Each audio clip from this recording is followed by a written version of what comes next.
When police broke into the room above the old hardware store, they found 3 things: a chair, a desk, and a tape recorder still running. The store had been empty for weeks.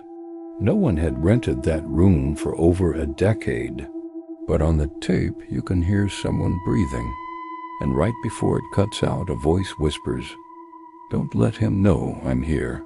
In 2014, police in Mapleton, Ohio, responded to reports of a foul odor coming from above Carter's Hardware, a small family-owned store that had been closed for months.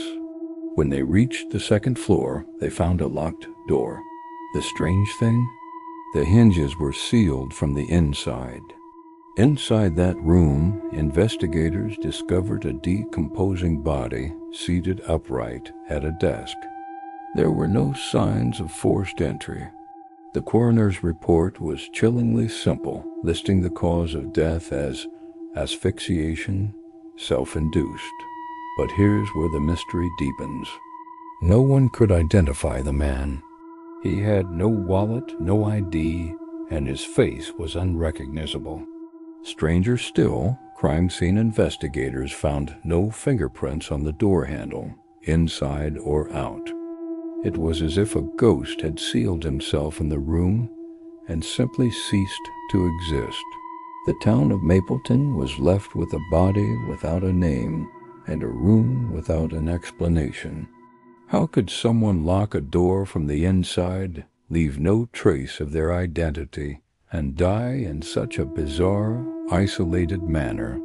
The police were stumped, but as they would soon find out, this wasn't the first time that room had claimed a life. Documents obtained through a Freedom of Information Act request revealed a dark history that the town had tried to forget.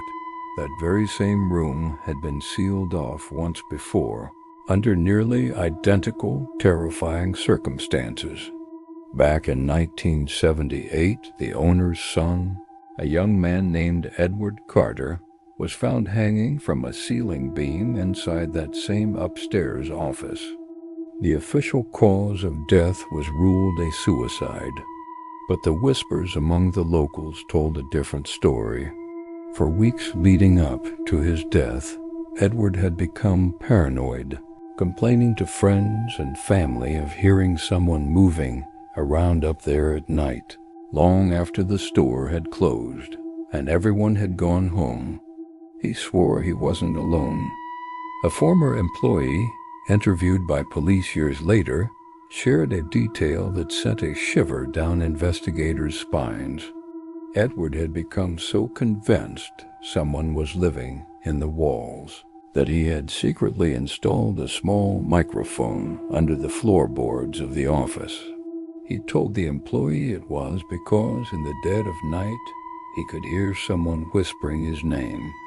The recordings from that microphone were never found, but the story painted a horrifying picture. Edward wasn't just paranoid. He was terrified. He believed something or someone was sharing that small space with him, watching him, waiting. The parallels between his death and the unidentified man discovered decades later were too strong to ignore. The room wasn't just a room. It was a tomb, and it seemed to be calling its victims. When police processed the scene in 2014, they recovered 7 cassette tapes from the desk where the unidentified man was found. 6 of them were completely blank, filled with nothing but the faint hiss of empty magnetic tape. But the 7th, the one still in the recorder, held a clue that was more disturbing than anything they had found so far. It had been recording for nearly 4 hours, capturing almost nothing but oppressive dead silence until the final 2 minutes. In those last moments of the recording, a new sound emerges. It's faint but unmistakable, the sound of slow, steady breathing. Audio experts were brought in to analyze the tape, and their conclusion was definitive. The breathing pattern captured on the recording did not match the deceased man's vocal profile. or lung capacity. Someone else was in that room with him, a silent observer, present in the final hours of the man's life, whose presence was only captured by the sensitive microphone of the tape recorder. This discovery transformed the case. It was no longer a simple, albeit bizarre, suicide. It was now a potential crime scene with an invisible witness, or perhaps an invisible perpetrator. The whisper on the tape suddenly made terrifying sense. "Don't let him know I'm here." Who was the man trying to hide from?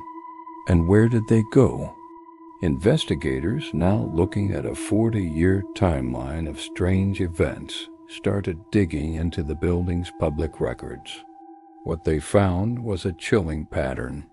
Every single tenant who had rented that upstairs office space over the last 4 decades had met a grim fate. They had either died mysteriously within the building, or they had packed up and left town abruptly, often breaking their lease and forfeiting their deposit. In several cases, former tenants had lodged complaints with the landlord about strange noise, complaints of someone in the walls, footsteps in the dead of night, and the unsettling feeling of being watched. The most disturbing discovery, however, came from a maintenance record filed in 1996. A plumber called in to fix a leaky pipe had to knock through a section of the office wall. Behind it, he found a narrow, hidden crawl space just large enough for a person to crouch and move through.